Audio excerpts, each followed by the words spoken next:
Have you been working for decades paying into the Social Security system with some hopes that one day you'll get some of this back? Well, we have been paying through FICA taxes or self-employment taxes into the Social Security system. And today I want to show you how you could increase your benefit by as much as 54%.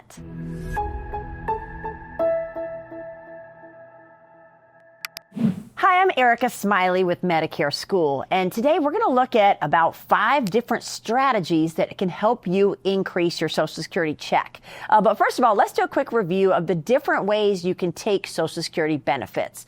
So first of all, you can take from your own retirement and your own work record, okay?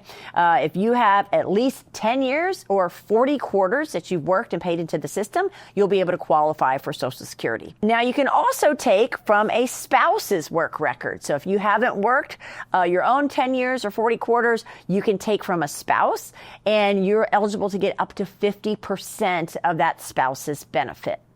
Then we have the survivor benefit. So if you're a widow or widower, you can get Social Security benefits from that spouse who has passed away, survivor benefits, and that's going to be 100% of their benefit that they were eligible for, up to that amount, depending on when you take it. And the last one is disability. So some people, they're under 65 years old. They're on Social Security disability. There's really no age requirements for this. For retirement, you have to be 62 to take. For spousal, you also have to be 62 to start taking. For survivor, you can start taking that as early as 60. But for disability, you don't have to be at any certain age to start taking Social Security disability benefits. You just have to qualify. Now, this is only about 10 to 15% of the population of people who are on Social Security. So we're not going to actually focus on disability today. We're going to focus more on those of you who fall in the category of retirement, spousal, or survivor. All right, now another important thing we want to kind of review is talking about your full retirement age. So your full retirement age is important because this is when you're eligible to get 100% of the benefit that you have coming to you. So your full retirement age depends on what year you were born. Now, if you were born in 1943 to 1954, your full retirement age is going to be 66 years old. And now every year we go up from there, we're going to add 2-month increments onto that. So if your birthday is 1955, your full retirement age is going to be 66 and 2 months. 1956, 66 and 4 months. 1957, 66 and 6 months. 1958, 66 and 8 months. 1959, 66 and 10 months. Now, if you were born in 1960 or beyond that, your full retirement age is going to be 67 years old. Now, I like to remember this little trick. You think about 1958, they add 8 months, and you can kind of work backwards or forwards from there. So pretty much you need to know your full retirement age because it's going to help you figure out how you can get 100% of your benefit, or even more than that if you continue to let it grow. So let's look at an example here of this. Let's say your birthday, you were born in June of 1959. Well, you would be turning 66 in 2025. And now remember, your full retirement age, if you were born in 1959, it's going to be 66 plus 10 months, okay? So here's how we would calculate this. So 66 plus 10 months, you would turn 66 in June of 2025. And let's count those extra 10 months. So we have July, August, September, October, November, December, January, February, March, April. So your full retirement age would be in April of 2026. So now we've reviewed the ways to take your Social Security benefits and what your full retirement age is. Let's get into strategy number 1 of how to increase your benefit. Well, first of all, the number 1 strategy is to have 35 years of employment. So we're going to look at this more closely and do a math equation here, but pretty much Social Security is going to look back at your highest 35 years of income to calculate your lifetime earnings. Now, here's the thing. If you only worked for 25 years or 30 years and you don't have 35 years of employment, some of those years are going to be zeros, and this could bring down your average and how much money you'll get in your benefit. Okay, so let's do a little math equation here to show you why you wouldn't want to have zeros in those 35 years. So here's what they're going to do. They're going to take your top 35 years and they're going to add them together, and this is going to give them your lifetime earnings. Now, they are going to index this. They have indexes they use because obviously to make up for inflation, correct? But once they've added these 35 years together, they're going to come up with your lifetime earnings, okay? So in this case, let's say this person's lifetime earnings is $2.1 million. Seems like a lot of money, but overworking your whole life, that would be pretty average, okay? So what they're going to do then is we're going to figure out what is called your average indexed monthly earnings. So that is how much you made each month. Average indexed monthly earnings. So we're going to figure that out by taking this $2.1 million and divide it by 420, because 420 months is 35 years, okay? So in this case, 2.1 million divided by 420 months is $5,000 per month. So that's your average indexed monthly earnings. Okay, so now that they've calculated your AIM here, your average indexed monthly monthly earnings, which is $5,000, we're going to apply bend points to that. And this is how we're going to figure out and calculate what your Social Security benefit would be at your full retirement age. So what these bend points are, the first one is 90%, and that's for all of the money up to $1,226. So that first $1,226, you're going to get 90% of that. We're going to go with our $5,000 AIM here. So in this amount, the first $1,226, 90% of that would be $1,103.40. That's going to be our first bend point. Now to calculate the second bend point, it's 32%, and it's going to be 32% of everything up to $7,391. So from 1226 all the way up to 7,391. Now in this example, this person didn't earn this much. They only earned $5,000. So we're going to go from 1226 up to $5,000. Those dollars, that amount, we're going to multiply that by 32%.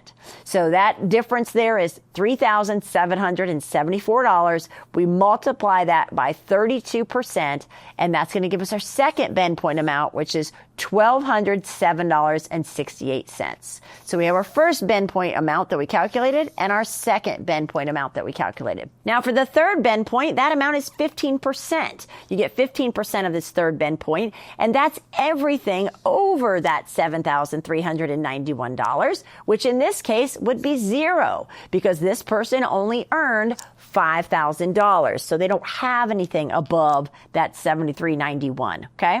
So our third bend point calculation came out to zero. So now what they're going to do is add these three bend point amounts up to come up with your primary insurance amount. So that is the $1,103.40 plus $1,207.68 plus zero. All right, so when we add up those three bend point amounts, $1,103.40, $1,207.68 plus zero, we get the amount of $2,311.08.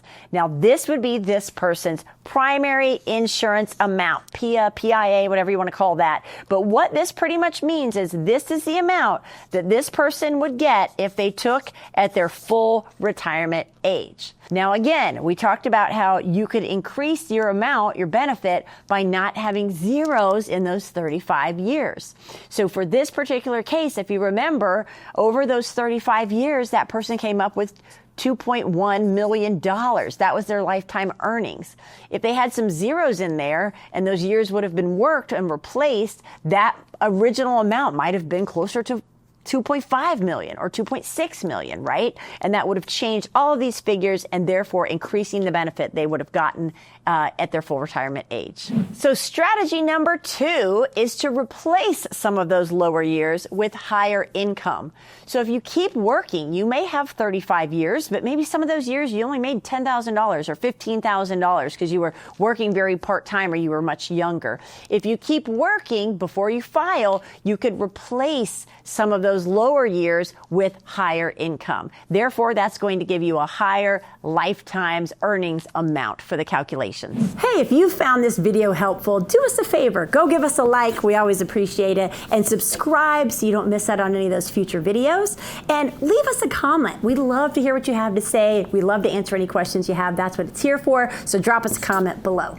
All right, let's move on to strategy number 3. So strategy number 3 is going to be delaying filing for Social Security benefits beyond your full retirement age. And I'm going to tell you why. We just talked about the full retirement age is when you're going to get 100% of your benefit, but you can actually continue to grow that benefit up to the age of 70 if you don't take it your full retirement age and you wait. So let's look at that. So let's just use our numbers from our previous example. Okay, so we have this person whose primary insurance amount, pretty much 100% of their benefit that they will get at their full retirement age, we calculated it came out to $2,311. Now here's the thing. That would be if this person, let's say their full retirement age is 67 years old, okay? So if this person takes early, now remember, you can start drawing Social Security as early as age 62, they are going to lose 6% for each year they take early. Now, that would be 5 years. So if this person is going to start taking at 62 and their full retirement age is 67, that's 5 years. They're losing 6% a year. So they could lose as much as 30% off of their benefit, and that is for life, okay? Now, on the flip side of this, the way you can grow this is to go beyond your full retirement age. So you can actually grow your benefit up to the age of 70. And every year you wait past your full retirement age, you can grow it by about 8%. So if this person's full retirement age was 67, they wait 3 more years and grow it to age 70, they could increase their benefit by up to not a money percentage. They can increase their benefit by up to 24%. So 8% for 3 years, grow that benefit of the 2311 by 24%. So let's look at this using our example and how much that person could lose or they could gain if they waited till age 70. So we know this person at their full retirement age of 67, they're going to get $2,311. But if they take early, they're going to lose 30%. Because remember, they're going to start taking at 62. They're going to lose 6% per year, and that's going to be for 5 years. So 30% they're going to lose. That's $693.30 they're going to lose and give up for taking early. So now their benefit's only going to be $1,617.70 for the rest of their life, okay? And now some people will argue and say, well, but what if you die early, right? I want to take early, and there's lots of different ways to calculate your break-even point. But pretty much know that because this person took early, they're now getting $1,617 instead of $2,311. But for that person who wants to grow it, they have that original amount of $2,311, and they're going to wait till age 70. So that's 3 years they're going to wait, and 8% growth each year. That gives us 24% growth, and they're actually going to add on $554.64 to their check every month, giving them a total of what their benefit will be of $2,865.64. And that adds up because that's every month for the rest of their life. Now, if you are going to take Social Security before your full retirement age, you need to be very aware of something called the earnings test. And this is where if you're still working and you're taking Social Security before your full retirement age, you have to be careful how much money you make. Now, this only applies to the wages you're making from a job. This doesn't apply to things like a pension or, money from stocks or savings or a spouse's income. This is your earning from wages. And this is all it's saying is there's a low earnings test and there's a high earnings test. So let me explain the differences in this. So the low earnings test is going to apply to you the years before you hit your full retirement age. So in our example, our person's full retirement age was 67. Okay. So what we're going to do is we're going to look at when they start taking at 62. Okay. So if they start taking at 62, the year they're 62, the year they're 63, the year they're 64, the year they're 65, the year they turn 66, the earnings test, the low earnings test would apply. And in these years, they cannot make more than $23,000 $400 or they will be penalized. So that's a lot of years of this person working where they have to be careful they don't make over that income amount for the low earnings test. Because if they do, here's what's going to happen. They're going to take away $1 for every $2 they went over that amount. So if this person makes $50,000 and they're in one of those years before they turn their full retirement age, they're going to get penalized $1 for every $2 they went over that amount. Now let's look at the high earnings test. Now the high earnings test is the year you turn 67. So let's say this person, in June was their birthday, they turned 67. It would be from January pretty much to June what they made that year. And if they go over this amount, it's higher. The high earnings test is higher amount. It's $62,160. If they would go over that amount in the year that they're turning their full retirement age, they would be penalized $1 for every $3 they go over. Okay. But then just know once you hit your full retirement age, once this person is 67 years old, they can then work and make as much money as they want, and the earnings test will no longer apply. All right, let's move along to strategy number 4, and that is delaying taking spousal benefits until your full retirement age. Okay, so let's look at some rules around taking benefits from your spouse or even your ex-spouse. So if you want to take spousal benefits from a current spouse, you had to have been married to that person for at least a year. You have to be able to prove that with a marriage certificate, okay? Now that current spouse also has to be taking Social Security themselves, and you have to be at least 62 years old to take spousal benefits. Now, if you want to draw from an ex-spouse, that is possible. You had to have been married for at least 10 years, and you have to prove that with a marriage license or a divorce decree. You yourself could not have remarried before the age of 60 unless that marriage ended in death or divorce. If it did, then you can go back to that ex-spouse. But you could not have remarried before the age of 60. And you yourself, again, must be at least 62 years old. Now, there's another rule around this ex-spouse. If you've been divorced for more than 2 years, that person does not have to be taking Social Security themselves. But if you've been divorced for less than 2 years, they do have to be taking themselves, okay? And now remember, with these spousal and ex-spousal benefits, you can potentially get up to 50% of their full retirement age amount. Okay, now remember, we talked about if you're taking your own benefit and you take it early, you can lose 6% per year that you take early. Well, for the spousal benefit, it's actually even a steeper penalty. So let's say your full retirement age is 67. That's when you would qualify to get 50% of your spouse's benefit at their full retirement age. Well, if you take early at 66, 65 and 64, in those years, they're going to deduct your benefit by 8.3% for each of those years you take early. If you take back at 63, they're going to take 5% away. And if you take back to 62, they're going to take another 5% away. So if your full retirement age is 67, you decide to take your spousal benefit 5 years early at 62 because you want that money, you're actually going to reduce your benefit by 34.9%. So let's look at this. If you're married to the person that we just used in the example, they were getting $2,311. That was their full retirement amount. Well, you're already only going to get half of that, and half of that is $1,155.50. Now, if we take 5 years early, you're going to get that reduced and lose almost 35% of that. That's going to take $403 a month off of this amount, only leaving you with a Social Security check of $752.25 for the rest of your life.